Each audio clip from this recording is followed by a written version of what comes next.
The Skyline GTR, an iconic car of almost mythical status, known only to the few for its power, its speed, and its handling.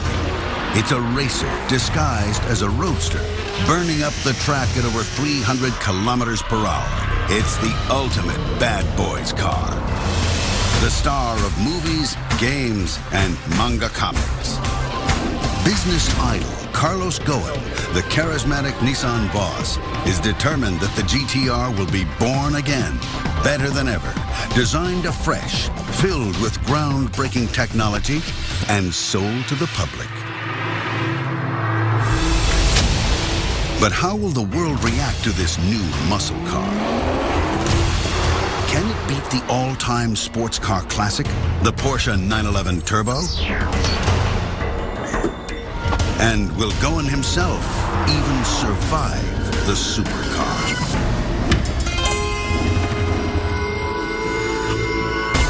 Friday, midnight. Japan's back streets.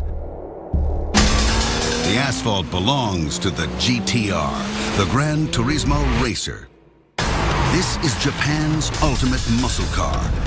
And the race boys are out, reclaiming the night, tearing up the neighborhood, pushing the speed limit, avoiding the cops.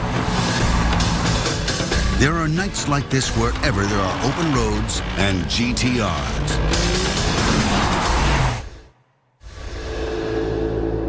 There's a secret world centered around this car. It's a classic and a cult, and those in the know worship the GTR and its power to ravage the road. Nissan stopped making the Skyline GTR some years ago, and of course, its rarity just adds to its charisma.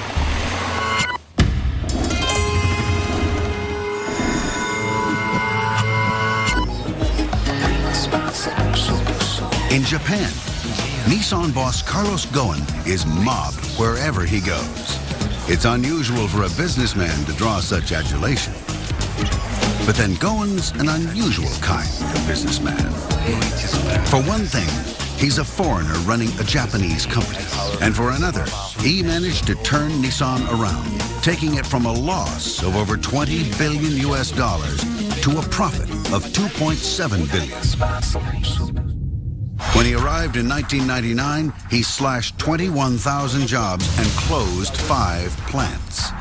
It was a rude awakening in a very, very polite corporate culture. 3 weeks ago, we declared the Nissan revival complete by delivering our most difficult Nissan 180 commitment, 1 million additional sales. But success talks, and Ghosn became a hero. Thank you for your trust. Thank you for your trust in Nissan. He even appears in Japanese comics known as manga. And in the automobile business, he's known as a golden boy. Besides having this tremendous charisma, this tremendous leadership, he's got an eye for the details. He knows what's important in a business. And so you put a lot of that together and you have a very powerful business leader. Today, he's come to the Tokyo Motor Show, and he's about to make what will probably be the most important presentation of his life. He wants the world to see his company in a whole new way, and he's heading out to convince it, face to face. The program is ready. Hopefully, oh, that's good. we'll be able to make it. That's good. So the day's got to be under control. Nothing's left to chance. It's going to be very busy, yeah. But I think somebody should indicate to people that they can go up. They're already done. They're already done. And they're already, more or less all the spaces are already taken with the TVs. You know, that's what... There are just minutes to go. It's the culmination of 5 years' preparation, unveiling his Japanese supercar.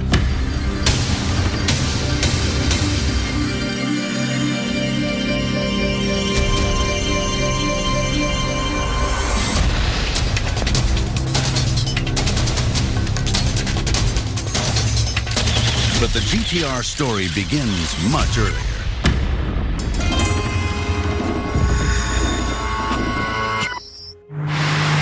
The GTR has been the jewel in Nissan's crown since it first appeared. It's known as a supercar, a high-performance road car with a top speed of more than 300 kilometers per hour. You need something, a highlight to a lineup, something that really stands out, a great sports car. Every manufacturer needs one, and the GTR is, I think, Japan's greatest car. When the race boys pull up at the Daikoku car park, it's clear that although they're pretty fast, they're not really that furious. This is a chance for them all to admire each other's wheels and generally see what they can do to whip that little bit extra out of their beasts. The guys that bought these cars knew what it was capable of, so they immediately pumped it up to 400, 600 horsepower. Some even took it up to 800 horsepower. The chassis is so good in this car that it will take that sort of stress. That's what Nissan developed back in 1989. A road-going car that is based on a race car. And nobody had ever done this before. The first GTRs were race cars, blasting around tracks and showing the opposition just who was boss. 20 years later, the third generation Skyline GTR was packed with new technologies designed to prove that Nissan's engineering was second to none, including that of their arch rival, Porsche. It was all-wheel drive and all-wheel steering, with all the road holding that implies. A microprocessor monitored the car's movements 100 times per second, controlling it around high-speed corners. And the thing was, this race car was available to the general public to take on the road, but only in Japan initially. Nissan obviously didn't really understand what they'd created. They almost created a monster. For some foreigners, being transferred to work in Japan has allowed them to realize the GTR dream. It's amazing what technology of this type can do. So now 2.8 litre has been fully built engine. So now I'm looking at about 730 horsepower to the wheels. So it's really something special from such a small displacement engine. To coin a phrase, it's a wolf in sheep's clothing, and a real wolf for that. It's a track car, it's a day car, you can drag race it, you can pretty much absolutely abuse the car, and it will still love you the next morning. These guys idolize the GTR, but they've heard that soon a whole new model is coming out. And for the first time, this GTR will not come in sheep's clothing. Obviously, they're concerned when it comes to tampering with a legend. Carlos Ghosn also cares about the GTR heritage. He is determined the new car will be a worthy successor. It should match or beat the benchmark sports car, the iconic Porsche 911 Turbo, one of the quickest production cars you can buy. And as if that's not enough, it should beat the 911 in its own backyard. On one of the toughest road tracks in the world, the Nordschleife of Germany's Nürburgring. I told them no compromise. I don't care how much time it's going to take. I want a very strong performance car. And they ended up saying we're going to need 4 to 5 years because they need to build a completely new platform with a lot of technologies.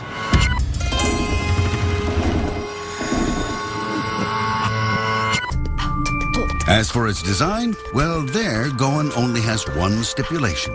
The only constraint I put on them, I told them I want round tail lamps, period. I want them big because this has always been the signature of the GTR and I want them back. Designers from Japan, from Europe, and from the US all pitch in with initial sketches. All told, 50 of them make it through to Shiro Nakamura, Nissan's design chief. Some are very good, some are not. But I do remember one sketch. It's not very far from this. The important thing is that the new design feels modern, but clearly pays homage to the traditional GTRs. It should stress continuity with the past and reflect Japanese pop culture. The GTR's square lines and vents were inspired by the giant robots of Japanese anime. It's a very strong looking solid, but at the same time very sophisticated, and even it has elegance and some sexiness.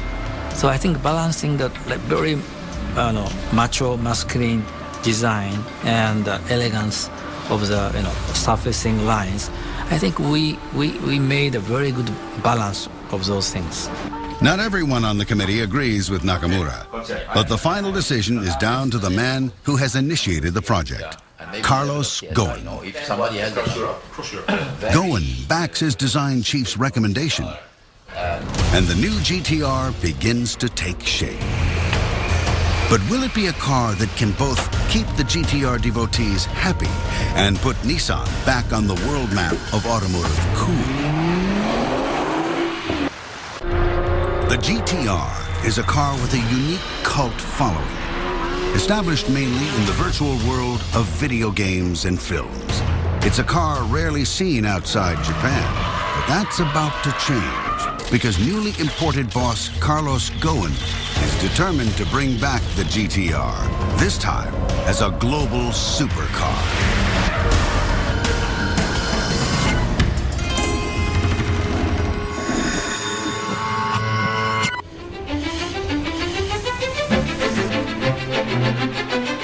Hiroshi Hasegawa is the man entrusted with turning the sketches into something more tangible. 4 years down the line, and the front, the rear, and other details are still being tweaked, with the release of the car due within a year. Hasegawa's team works on a full-size clay model, based point for point on the technical drawings. It's the only way to get the true feel of the car as a car, rather than just as a stylish drawing on a screen.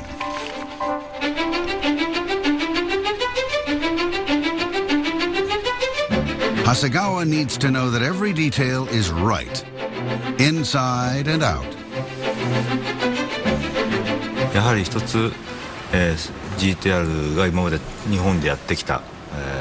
We want to protect the image of the GTR for the new design to show its heritage, its DNA.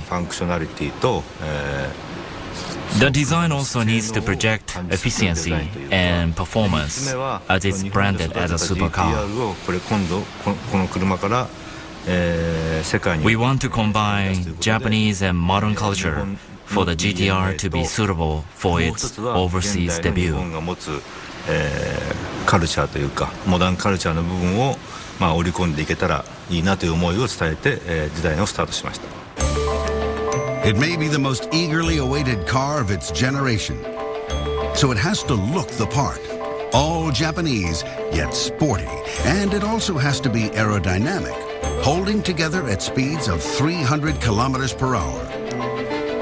More important than its looks, though, will be what the car can achieve, and whether it can lay claim to being a supercar.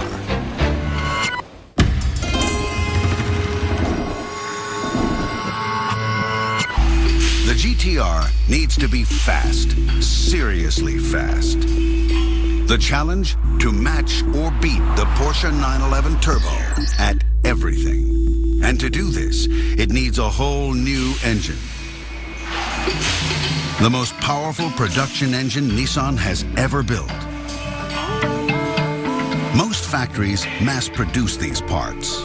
But here, each engine is carefully crafted by one of 8 specially selected technicians. This V6 480 horsepower engine is capable of rocketing the car from 0 to 100 kilometers per hour in 3.5 seconds. Its rival, the Porsche, has similar specs. 6 cylinders, twin turbo, same horsepower.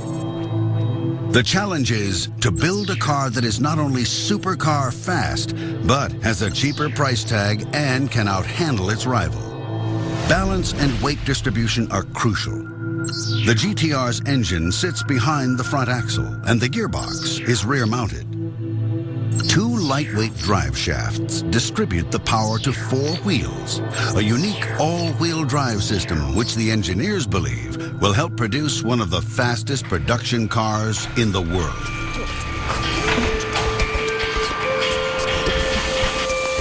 With the engines going into the first prototype GTRs, it's clear this is going to be a close race.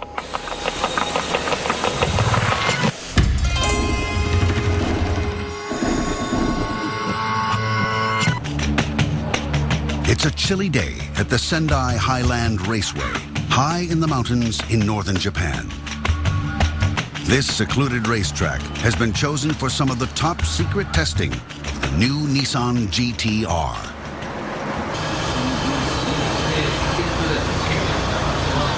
The engineers are braving the cold to make sure that their latest innovations are actually going to function as expected.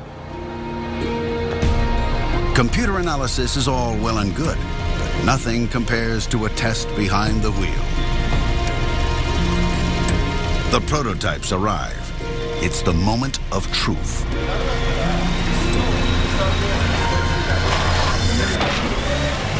The unfinished details are covered up. They don't want anything that's not final to leak out. To add a little extra pressure, Carlos Ghosn, the big boss, is coming to test his pet project. He wants to compare the GT-R directly with the Porsche 911. The engineering team is determined not to let him down. A final check before the serious testing begins. Engine designer Naoki Nakada is excited that his engine will be given a workout. This is the first shakedown for the car, so it's an emotional day for me. I want them to enjoy driving this car with a top speed of 300 kilometers per hour.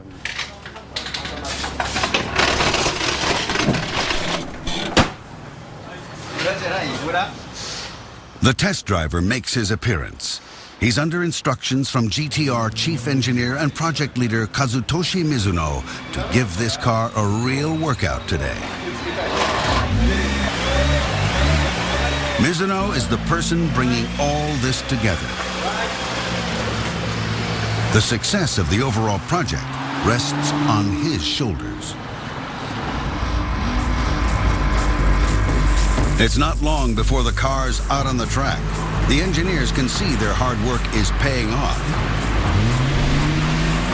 It's not just that this is the most powerful production engine Nissan has ever produced. The car's design is an aerodynamic marvel. Its streamlined body creates as little drag as possible, better than almost any other production car. The GT-R slips through the air more easily than the less streamlined body of the Porsche, potentially a key advantage in the battle of the supercars. The airflow over and through the GT-R creates downforce that stabilizes the car, resulting in more secure handling and better control around corners. What really holds back a sports car, though, is the time the transmission takes to change gear, especially in an automatic. Borg Warner, the hired-in experts in the field, came up with something really rather clever. It is the world's first transaxle dual-clutch transmission. What they did was provide not one, but two clutches. One for the odd gears, one for the even. So when you change into an odd gear, the next even one is all set and waiting, ready to engage in an instant. Everyone talks about, 0.2 seconds or something like that as a very fast shift time. This transmission actually shifts well below 0.1 seconds. So there are shifts which you can do in 50 milliseconds. And that's amazingly fast for a complete automatic transmission, which provides you with all the shift comfort that you are used to with a conventional automatic. The other thing that's important for a car doing more than 300 kilometers per hour is that it stops again. And the GT-R, despite the best efforts of the engineers, is not light, weighing in at over 1,700 kilograms. This means some serious grip is required on the four wheels. Huge, fully ventilated steel disc brakes are the order of the day. But under these conditions, even these monsters are at their limits, and Kazutoshi Mizuno wants to make sure they're not overheating. Yes, I'm ready to change it. No problem. It's not just for himself that he's worried. Everything, but everything has to work properly today. Because today's the day that Nissan boss Carlos Ghosn is coming for his first test drive of the new GT-R. I'm proud of what I've done, so I'm not nervous about the fact that Carlos Ghosn is coming today to see and drive the car.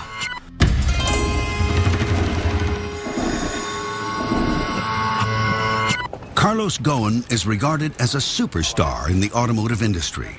He's the CEO of 2 car companies on different continents, Nissan in Japan and Renault in France. But in Japan, his status has a little extra gloss because he's known as the man who saved Nissan. So his entrance is quite an event for the gathered project workers. He's just jetted in from his other job at Renault, so he's a little tired.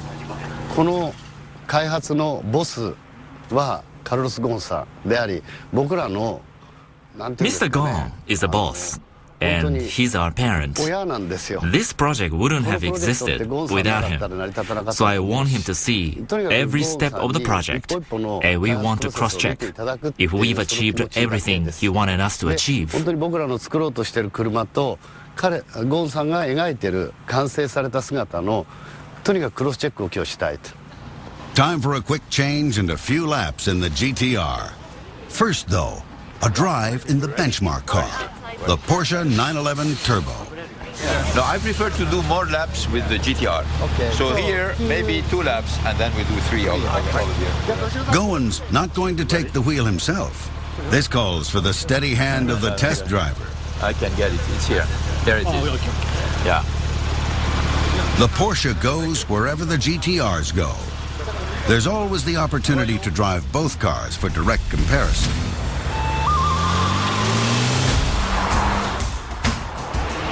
Two super fast laps show Ghosn how the Porsche performs.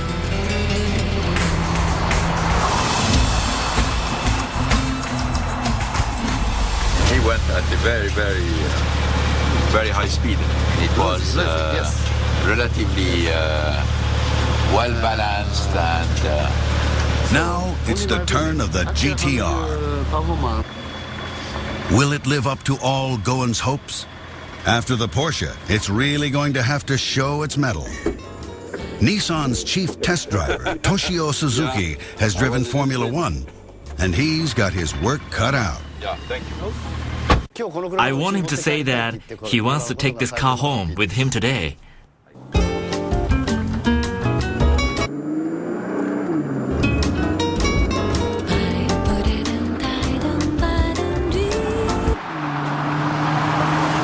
Fully aware that Ghosn needs to see the GTR at its best, he decides to give him a run for his money. Especially when it comes to the car's ability to take corners at speed. The GTR can pull some 2 Gs when cornering.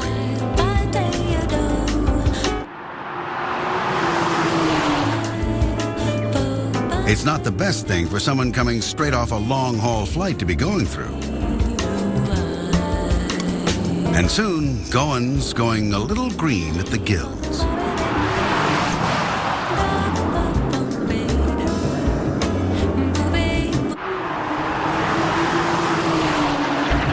After a couple of laps, he's had enough. Yeah, I'm a little bit sick. Yeah.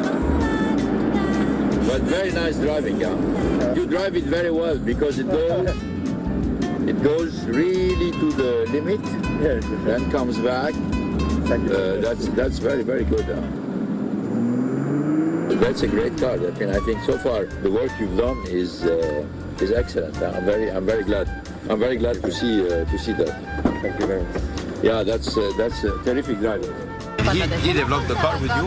He developed with me a Group C car. It shows because he knows how to take it to the limit and you always feel very safe with it. That's great driving. Back to his normal color again, Ghosn calls a meeting to deliver his judgment.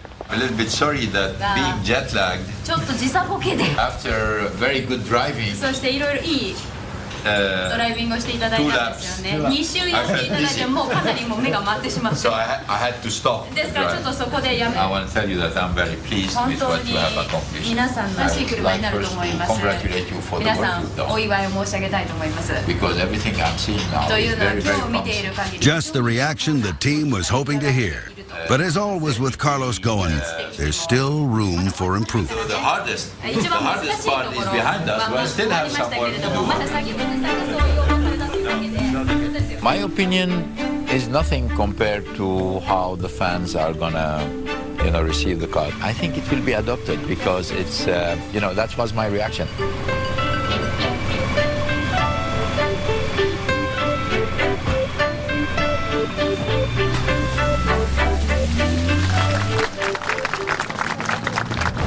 He's right, though. Final approval rests with the fans. And to persuade them, the car has to seem a worthy successor to the GTR name. Beating the Porsche in Germany will be part of it, as will capitalizing on the GTR's considerable cachet. But before any of that, the car will be thrown into the lion's den, chewed up and spat out. If it can survive that, it can survive anything. The brand new GTR, the dream of Nissan boss Carlos Ghosn, has taken shape after 5 years' work. Inside the company, there's plenty of excitement. But how will the world at large react to this new incarnation of a cult classic?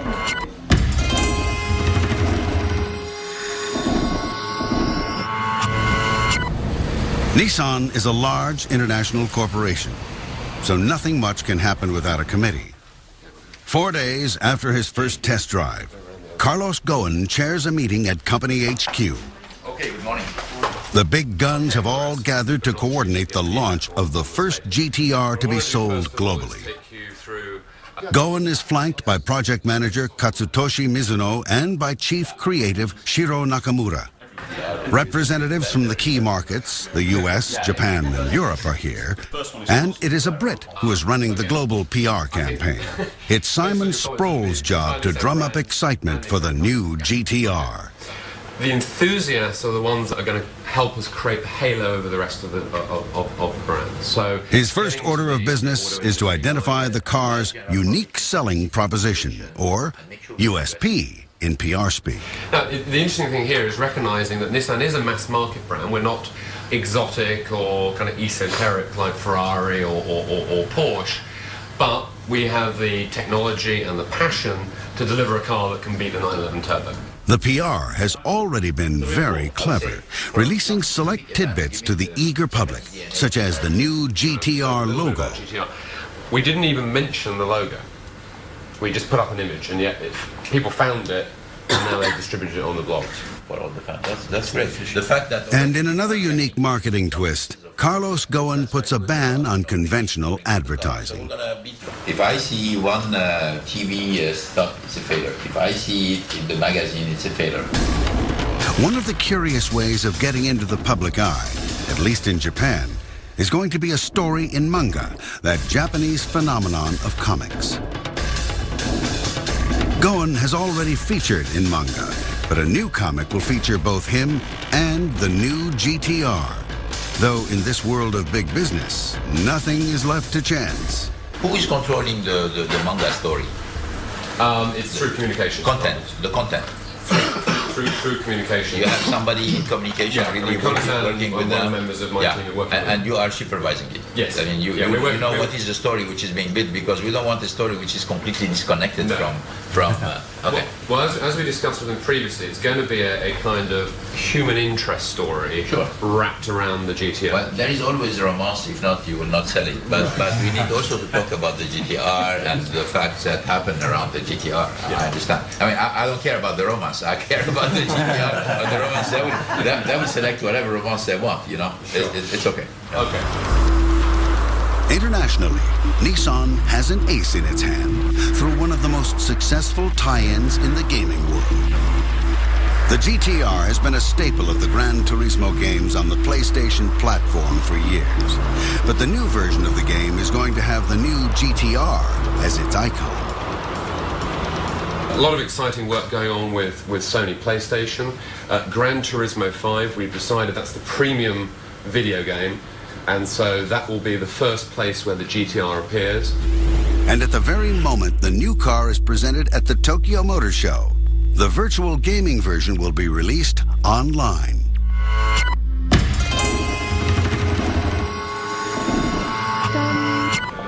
Over at Polyphony, where the Gran Turismo game is made, the programmers are hard at work. One of their key selling points is that previous versions of the game have sold over 40 million copies. They're counting on the new GTR having the same effect. Under conditions of strict secrecy, Nissan has sent them 3D design models and engineering documents and photographs of the prototype. Thousands and thousands of photographs. Gran Turismo is all about the realism. Designers are dedicated to producing a virtual GTR that is as true to life as it's possible for a console driving car to be. We've always aimed to make our games as accurate as possible to the real cars. But this one stands out. It shows how our relationship with Nissan is very close. For most GTR fans, the Gran Turismo video game is the closest contact they'll ever have with the car. So the game makers will be working around the clock to meet the exacting demands of the fans, not to mention their own.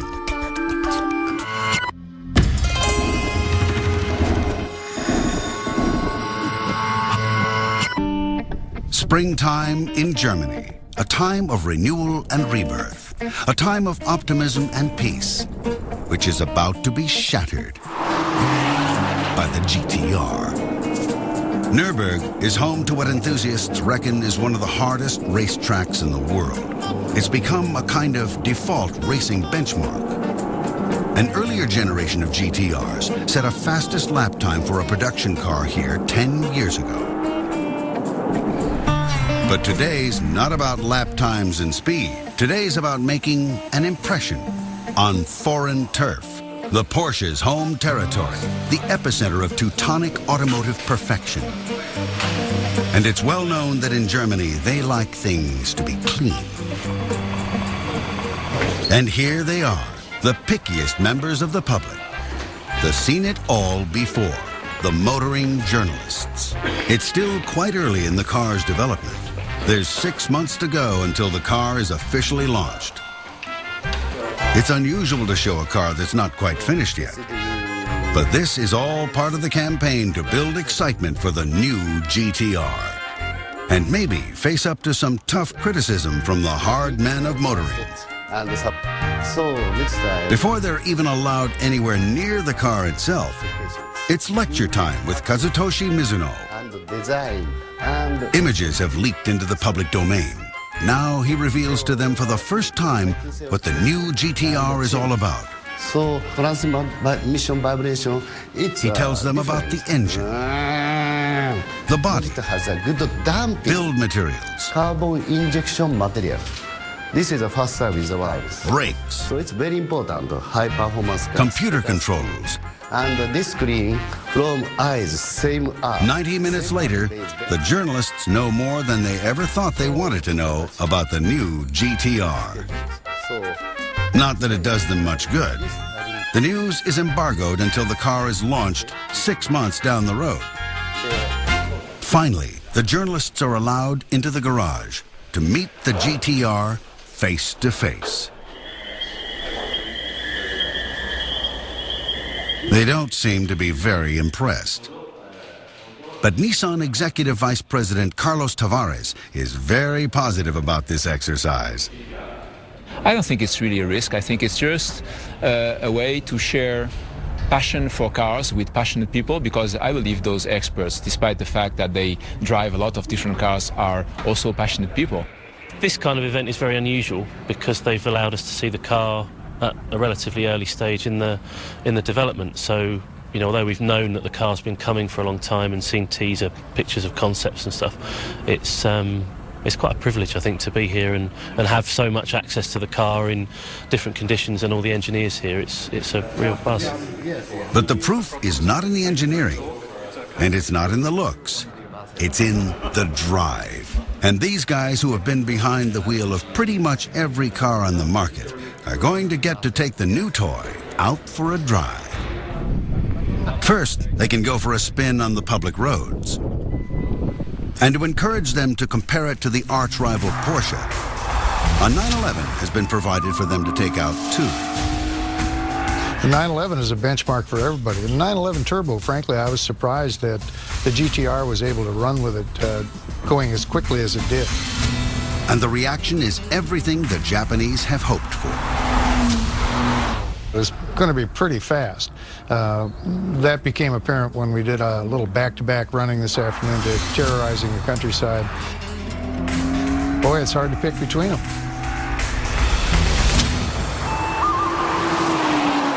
The run through the countryside tests the car's handling abilities. Next up, a high-speed run, courtesy of a section of Germany's famous highway system, the Autobahn, where there is no speed limit. Once you hit speeds of, I think I hit 175 today, I mean, I could feel the downforce really working. It's really, really composed, and I could almost take my hands off it, like 130, 140, 140 miles an hour. I mean, it felt that safe. It tracked really well. But the real supercar test happens on the track. So out the journalists all go again to take a lap around the Nürburgring. One of the most critical eyes cast over the GTR belongs to international journalist Georg Kacher, who has already admitted he's come here expecting to be profoundly underwhelmed. Okay. Georg isn't one to spare the car either.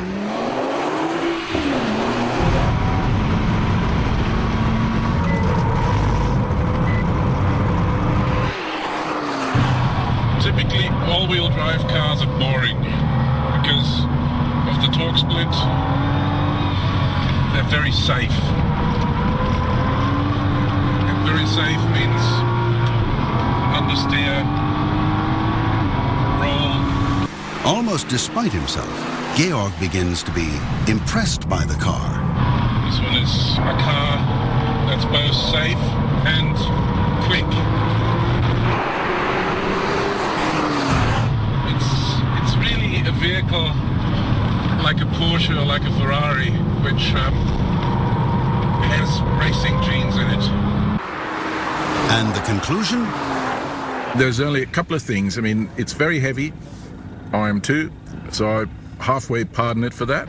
But being heavy, it's heavy on everything. It's heavy on the brakes, it's heavy on the tires, it's heavy on the chassis. So it's not as nimble. It's not as chuckable, quite as chuckable. But apart from that, it's wonderful. Worst thing about this, helmet hair.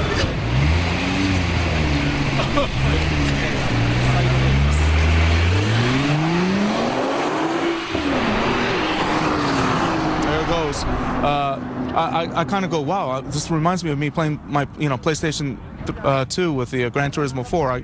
It was almost eerie. I go, wow, this is eerie. The sounds, the way the car accelerates, the way you kind of going into a corner. I mean, it was eerily reminiscent of the Gran Turismo game in PlayStation.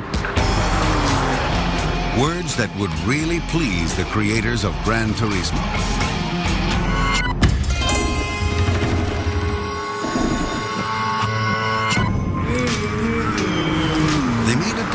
Available to the public. It's a short film clip showing the car, complete with its characteristic camouflage tarps over front and rear. It's another titillation for the public chomping at the bit to see the real thing. And at times, it's truly hard to tell it apart from the reality.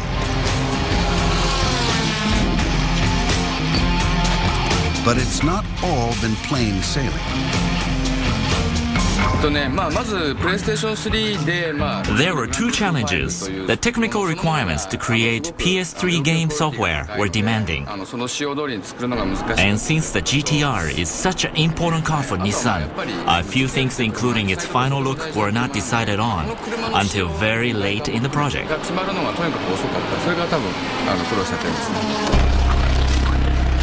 As a tribute to the game designers, Nissan has also invited them to create the real car's multi-function dash display.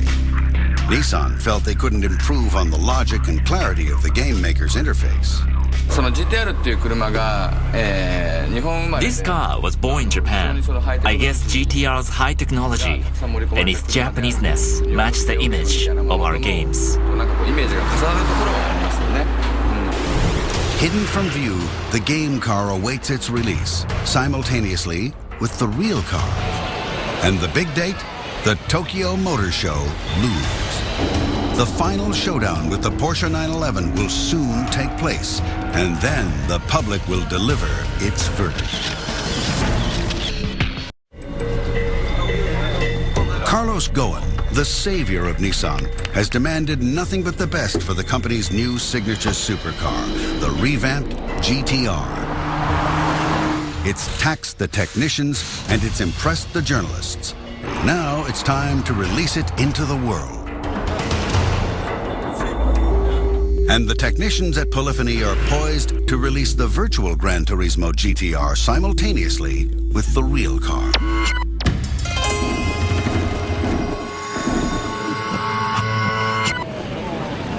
The Tokyo Motor Show is one of the world's major car shows. It's a display case for some of the most outrageous concept cars the manufacturers can come up with. And this year's show will host almost 1.5 million visitors. Against all the competition from all over the world, the GTR has to make an impact. No other manufacturer is offering anything comparable. An affordable supercar, and with the buzz created by Nissan's PR machine, it's sure to attract interest. Back in Germany at the Nürburgring, it's going to do a timed lap of the Nordschleife, the 20.8-kilometer loop of challenging track that famous race car driver Jackie Stewart christened the Green Hell. The time to beat? The benchmark car on this benchmark track, the Porsche 911 Turbo, with 7 minutes and 40 seconds. Once again, Toshio Suzuki is at the wheel.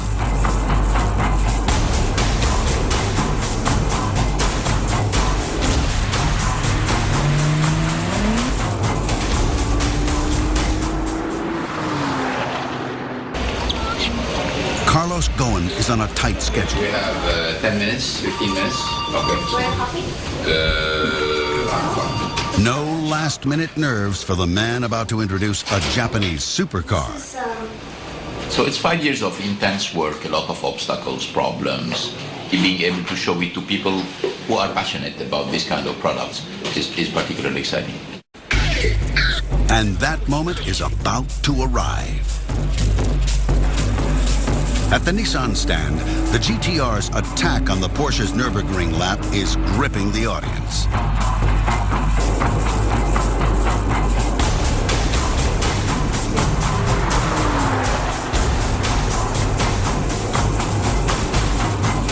The end of the lap will be the cue for the car to emerge.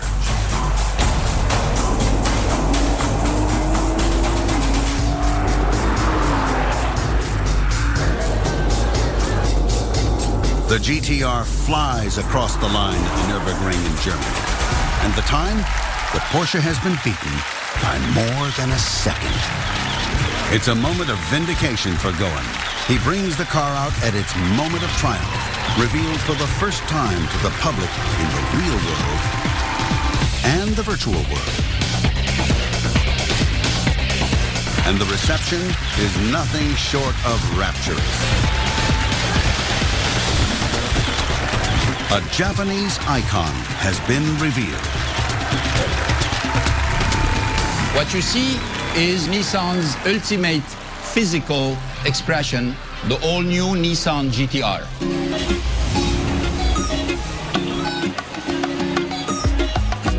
At last, the world can see the new GTR.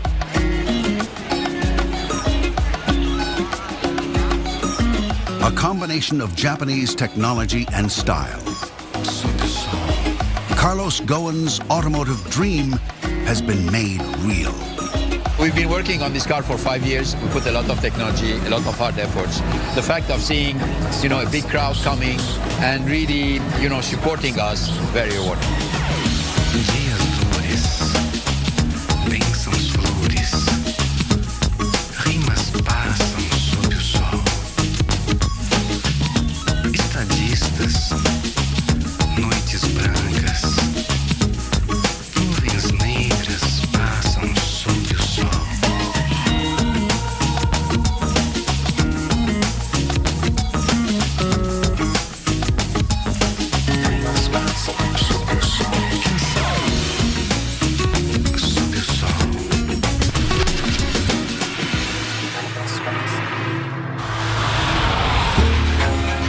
And now the plants can start rolling.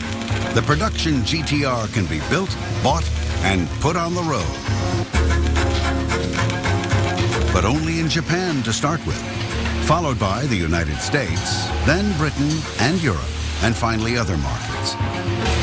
It's a staggered release, not only because fewer than 12,000 will be built a year, but also to keep the GTR exclusive and therefore desirable.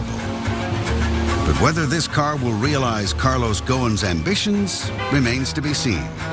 That's now up to the marketplace. But it's a car that everyone in Nissan is proud of, from factory worker to chief executive. And of course, Carlos Ghosn has already got one on order. I'm very excited because I'm getting the car number 1, and it's in my garage tonight, and I'm going to be able finally to drive it.